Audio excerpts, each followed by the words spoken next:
กันว่ามีขอบมีขั้วกับมาแต่งน้องก็ได้เนาะเอาได้อยู่ติ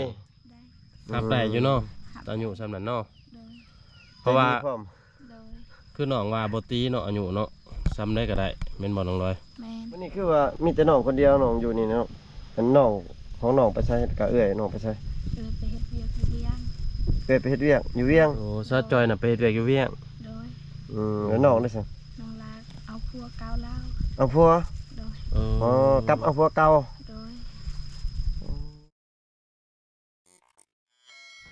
สบายดีเด้อพี่น้องเอ้ยสบายดีตอนเช้าๆมื้อนี้ออกมาหาน้องๆ3พี่น้องเอ้ย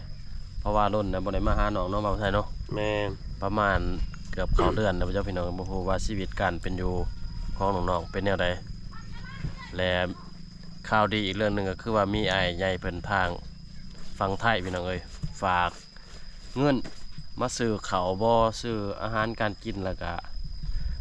ให้น้องเพิ่นพี่น้องเอ้ยเพราะว่าน้องเพิ่นว่ามีแนวจำเป็นอยากใช้เอาก็เลยจัดการให้กับบ่าวผู้ไทยฮักก็ฮอดเทือนน้องมานำกันอยู่2คนรถ2คันพี่น้องใส่ข้าวใส่หยังแน่มีอาหารบำรุงน้องลอยสบายดีเนาะสบายดีอย่าเป็นมือเด้อน้องจะปูสาดอยู่นี่ป่ะ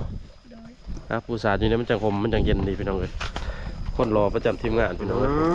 สะออนจะได้คนเงียบได้ก็รอย่ำนะรอเทนมาเพิ่นจักไปใช้เคยเนาะข้าวเวียกบ่เพิ่นข้าเวียกบ่คอยเขาเลยติดต่อหาเพิ่นไปเลยเพิ่นได้ยินแต่เพิ่นว่ามื้อนั้นว่าข้าเวียกก็เลยมาแต่2คนมื้อนี้สิเดินทางไกลเติบเพิ่นว่าไปฮอดใช่มื้อนี้พุ่นละแถวศอกแถวซ่วงแถวพุ่นละแถวบ้านประมาณเดินทางประมาณ30-40กิโลพี่น้องเอ้ยเส้นทางไปต่อยาวๆพี่น้องเลยตอนโดนๆได้ออกตัวนึงโหอย่างของเขาข้าวสอบนึงไข่แต่นึงแล้วก็นุ่มเล็กตะซอยตะกี้อายเพิ่นว่าให้เอานุ่มผงแต่ว่าเด็กหน่อยเขาเจ้าใหญ่2-3 ปีแล้วพี่น้องแล้วก็ถามน้องๆเพิ่นว่าเอาเล็กตะซอยก็ได้แล้วก็ซื้อมาให้เพิ่นแล้วก็สิเอาเงินสดให้น้องอีกเพราะว่าเพิ่นมีแนวจำเป็นอยากได้เพิ่นว่าด้วยแนวจำเป็นที่ว่าคือได้ยินข่าวว่าพอเพิ่นสิไปร่วมงานแต่งเขาแล้วไปซอยพี่น้องอยู่ทางในบ้านเพิ่นแหละเอามาไหวอยู่ในก้อนน้องมาใส่เนาะมาแล้วจังค้นขึ้นให้น้องเพราะว่าอยู่ตรงเฮือนน้องมันห่อนพี่น้องเลยมันอยู่ผมไหมเฮือนเพิ่นกำลังน้อยๆแล้วกำลังค่าต่ำไผอยู่ในเฮือนนะเนาะไม่มีไผพ่อกับแม่ไปใช่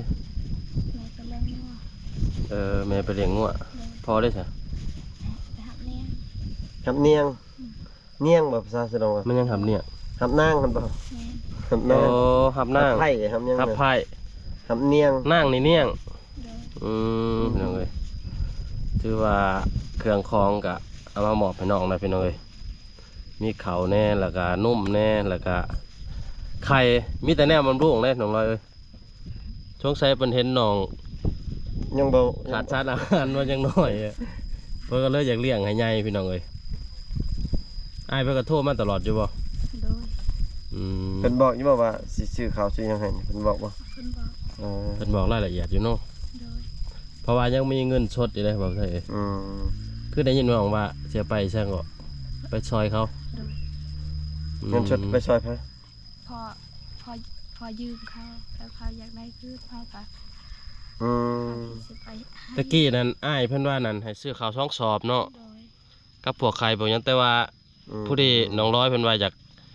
ขอเป็นข้าวสอบนึงกับเงินสดเพราะว่าเงินสดกับจำนวนนึงนะไปใส่หนี้พอได้ไปใส่หนี้เขาเนี่ยถือว่าก็ได้หลายอย่างอยู่พี่น้องเอ้ยก็เนี่ยอะไรก็ขอบใจทางอ้ายเพิ่นที่ว่าช่วยเหลือน้องสนับสนุนอาหารการกินได้ว่าเป็นเงินครับนิดๆน้อยๆพอได้ให้ใส่ให้จ่ายพี่น้องเอ้ยน้องก็ว่าจะไปใส่หนี้เขาน้อง100เนาะกลุ่มลายมืออยู่เนาะนี่เนาะแน่นอนชุดก่อนนี่เบิดแล้วบ่ข่าวชุดก่อนนี่เบิดแล้วตกเบิดไวเนาะพี่น้องเอ้ยก็2 รอบแล้วทำไมเนาะข่าวนี่ครับชุดนี้ก็มีไข่ก้าวอะไรจักมือไข่เนี่ยเอาได้บ่อาทิตย์นึงบ่ฮอดสิกินแต่ไข่ไหนเนาะกินทุกมื้อจนมันเบิด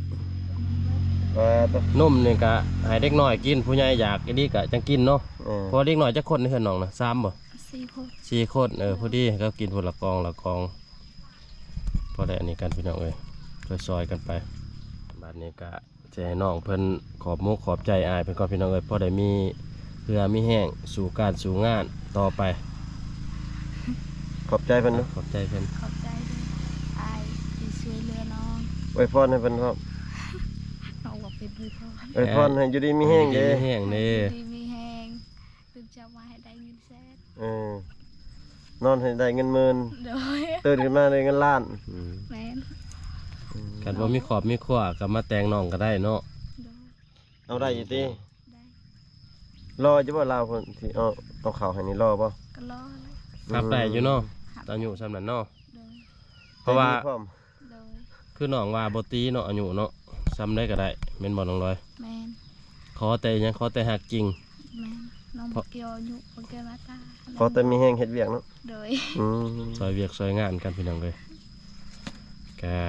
ขอบใจทางอ้ายเพิ่นได้หลายให้อ้ายเพิ่นอยู่ดีมีแฮงพัฒนาชีวิตให้ได้สิ่งนั้นพี่น้องเลยเหตุการณ์เฮ็ดงานกันได้ขึ้นได้คำได้หลายให้ได้หลายกว่าเก่าแล้วก็มาช่ มา วย ช่วยน้อง น้องเป็นช่วงไปอีกพี่น้องเลยช่วยเหลือกันน้ำใจแบ่งปันช่วยหลือ เขานี่ให้น้องร้อยยกเองได้ ย่อได้บ่น้องร้อย ย่อได้บ่นี่ฮะ เหนียวว่าได้ ย่อบ่ได้เฮ็ดได้สิได้กินเถอะย่อขึ้นเรือนนี่เอาปานนี้แหละเอาอืม ย่อได้แต่ไข่ก็อันนี้เนาะ ไข่กับนมนี่ได้ ท่านชุมาย่อได้ชุมาจากเมื่อคืนเขาเลย สมมุติว่าคันตัวใดย่อบ่แพ้นี่แม่นช่วยเอาเมื่อคืนนี่ให้เอาเมื่อบ่ ให้เอามือเลย อืม กันอายจากเอาเมื่อเนาะ โดย เพราะว่าบ่แพ้เนาะ โดย ยกบ่แพ้พี่น้อง ยังอยู่ที่เขากินนะหรือว่าอยากเบิดแล้ว จักสิเบิดแล้ว ใกล้สิเบิดแล้ว ออ โดย ผ้าห่มผ้าหยังกับมีแล้วบ่อยู่บนนอนนะยังบ่มีคือเก่า โดย ผ้าห่มผ้าห้องบ่มีเนาะ โดย จะเหนื่อยหอนยามฝนพี่น้องเอ้ยเพื่อนชาติเป็นกับหัวผมอยู่ทางคนละเรือนไปผม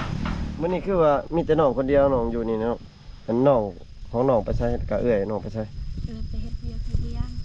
เอื้อยไปเฮ็ดเวียกอยู่เวียง โอ้ซาจอยน่ะไปเฮ็ดเวียกอยู่เวียง โดย แล้วน้องได้ซั่น น้องลาเอาพัวเกาแล้ว เอาผัว โดย เออ อ๋อกลับเอาผัวเก่า โดย ด้นเลยด้นเลยบ่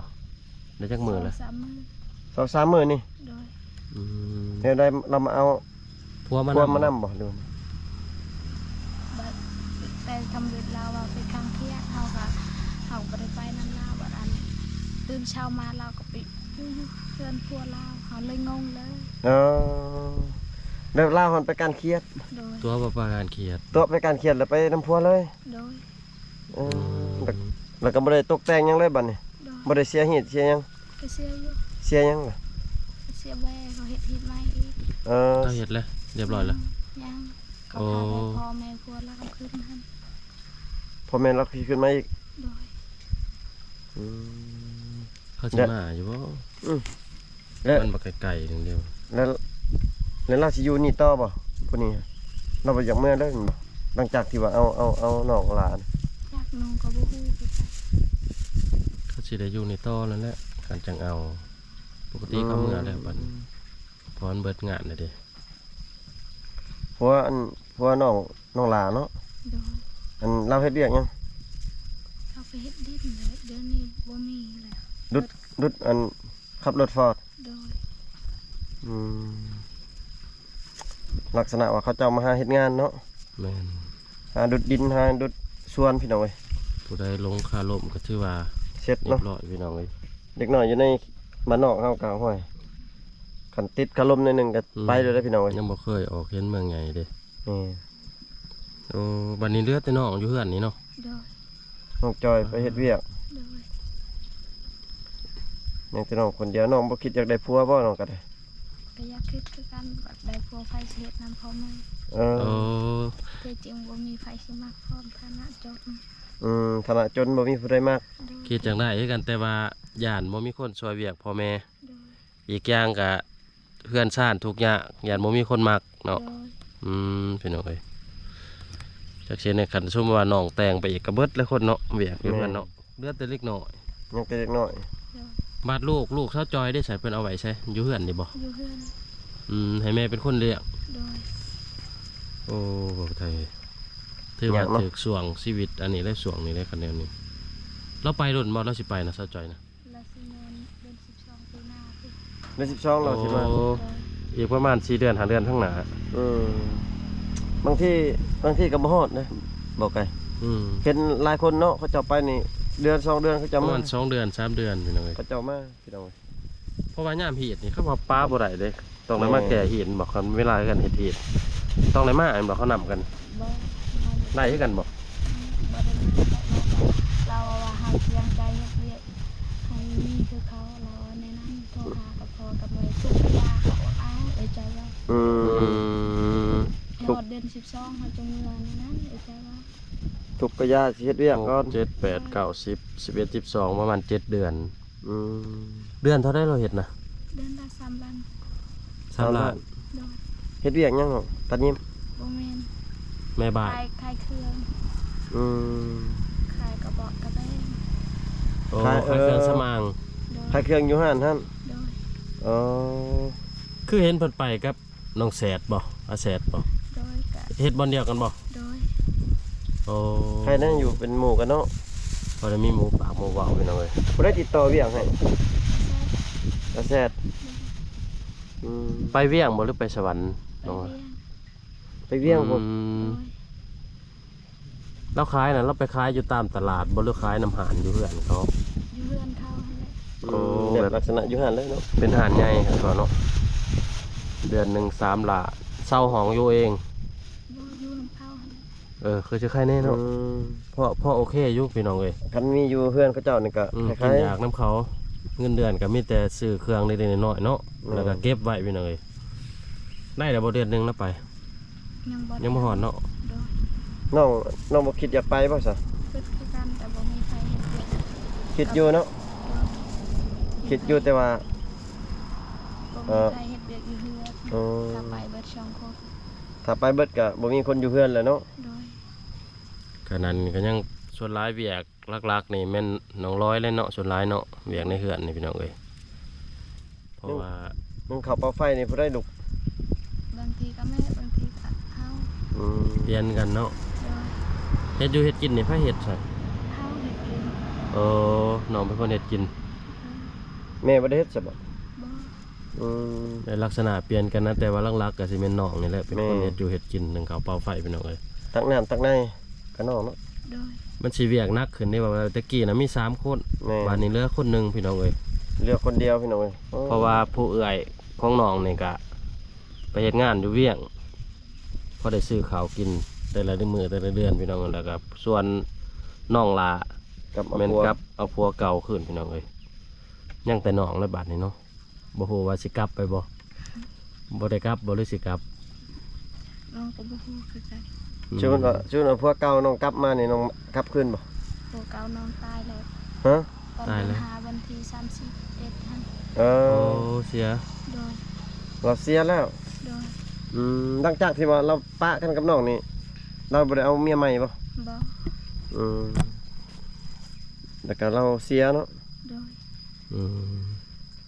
แสดงว่ามีแต่ถาเอาผู้ใหม่แล้วกันมีเนาะ โดย ถาเอา FC นี่เอาอยู่บ่ เอา เอาเนาะคันเวลาเพิ่นมักเนาะ โดย บ่าวไทยนี่เอาบ่มักบ่ มักอยู่บ่บ่าวไทย เอาได้อยู่ล่มได้อยู่ที่ ลมได้บ่บ่าวไทย บ่าวไทยบ่าวลาวนี่ได้บ่มักบ่ มักเบิด มักเบัด โดย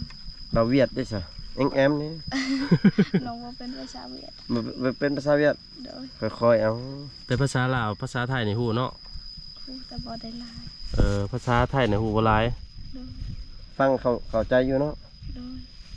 ตอบเขาคืนนั้นบ่เข้าใจ อื อื ม มสิเว้าคืนเวลาเขาถามนั่นบ่จักแต่เขาถามมาน่ะพอฮู้อยู่เนาะ โดย อืม น้องก็บอกว่า หนูรักพี่นะ หนูรักพี่นะ น้องก็บอกนี่ นั่งแต่น้องพี่น้องเอ้ยเพิ่นว่าคันบ่ตีว่าเพื่อนน้องจนก็มาแต่งเอาโลดพี่น้องเอ้ยค่าดองนี่คือสิบ่แพงสุดนี่เนาะแต่งเทื่อที่สองนี่ โดย ประมาณ10ล้านก็ได้เนาะ โดย กับแบะตัวหนึงพี่น้องเอ้ยถือว่าบ่แพงเนาะบ่ได้เนาะ แม่ กันผู้ใดมักครับ ยังมีบ่อันเงินบ่ฮอด10ล้านแบตตัวหนึงยังมีบ่ขะดองนี่บ่าวไทยสิมาเอาคนหนึง จักน้องก็บ่ฮู้คือกัน บ่อ้ายสิมาหาแต่งเอาอยู่นี่แหละแบตอันตัวหนึงกับเงินบ่ฮอด10ล้านนี่ จักน้องก็บ่ฮู้ อืม ก็บางเทื่อมีแต่แบกก็มีได้เปล่าไทย แม่ บางบ่อนคำว่ามักหากันเข้าไปนํกันเนาะน้องลอย เอาแต่แบะซื้อเงินบ่มีก็ได้ โอ้ย อืม อันนั้นอยู่ตรงกลาง เอาไว้นั่นอาจสิให้แบะ2ตัวไปแล้ว เฮ็ดเวียกก็พอใจแล้ว อืม แล้วว่าอยู่นํกันฮักแพงกันก็พอใจถึงบ่มีเขาดอก อืม แม่นส่วนหลายคือชุมน้องนี่แบบเอาไปแล้วมีแต่ส่วนหลายเมียเฮ็ดเวียกเนาะ โดยมีแต่เมียเฮ็ดเวียกบางทีพวกมีแต่เฮ็ดนํกันและให้มืออยู่เฮือนกับเมียตากน้ำนึ่งข้าว อืม ล้างถ้วยพวกอะนั่งเบิ่งโทรศัพท์ อืม หรือบอกก็ไปกินเหล้ากินเบียร์เนาะ โดย พี่น้องเอ้ย เวลาเพจงานอยู่บ้านก็กินเหล้ากินเบียร์เมียเอาให้ผู้เดียว อืม คือว่าสาหัสในชนบท แม่น พี่น้องเอ้ยเฮ็ดเวียกหนักคันมีโอกาสสมมติว่ามีโอกาสเขาจะเอามาแต่งกับโมเมนต์คนทางชนเผ่าน้องก็สิเอาบ่ เอา เป็นคนลาวบ่หรือว่าผู้ไทยหรือว่าคนไทยบ่แบบเป็นหักแท้นะ เอา เอาเนาะ โดย อืม พร้อมแล้วบ่ตอนนี้พร้อมแห้งแล้วบ่ โดยพอ พร้อมแล้วเนาะ โดย อยากได้แห้งอีหลีเนาะ โดย อืม เพราะว่าเห็นกับอีโต้นในเบาไทย แม่ นี่แท้อยากให้คือทางชุมน้องบ่แม่นว่าอยู่แย่นั่นนี่พี่น้องเอ้ยแบบอยากลองแบบให้